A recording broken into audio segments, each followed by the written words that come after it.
سچائی اور اچھائی کی تلاش میں پوری دنیا گھوم لیں، اگر وہ آپ میں نہیں تو کہیں بھی نہیں۔ اللہ کو پسند ہے وہ دل جس میں مخلوق کا درد ہو، اور وہ آنسو جو خوف خدا سے گریں۔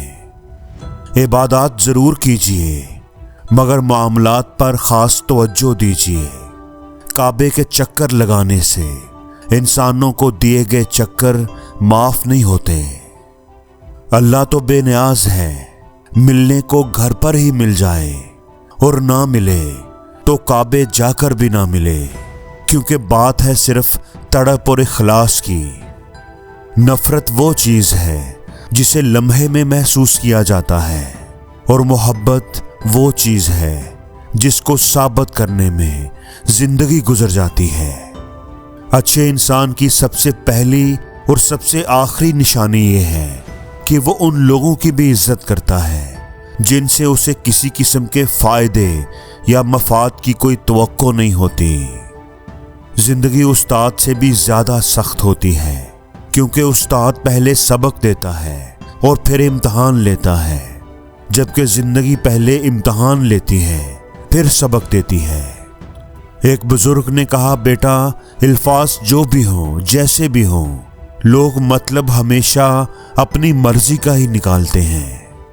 اپنے والد سے ہم کلام رہو، یوں وہ بوڑھا جوان رہتا ہے۔ خوش ہونا ہے تو تعریف سنیے، اور اگر بہتر ہونا ہے تو تنقید سنیے۔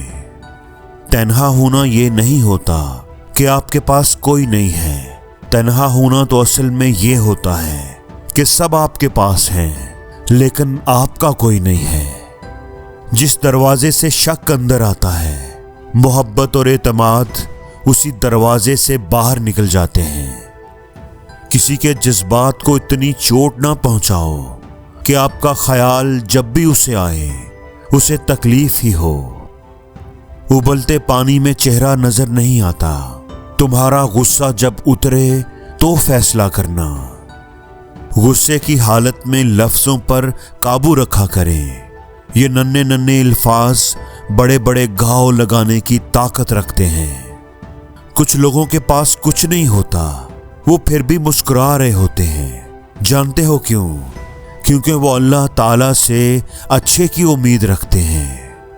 سمجھدار انسان وہ نہیں ہوتا جو بڑی بڑی باتیں کرنے لگے، سمجھدار انسان وہ ہوتا ہے جو چھوٹی چھوٹی باتوں کو سمجھنے لگے۔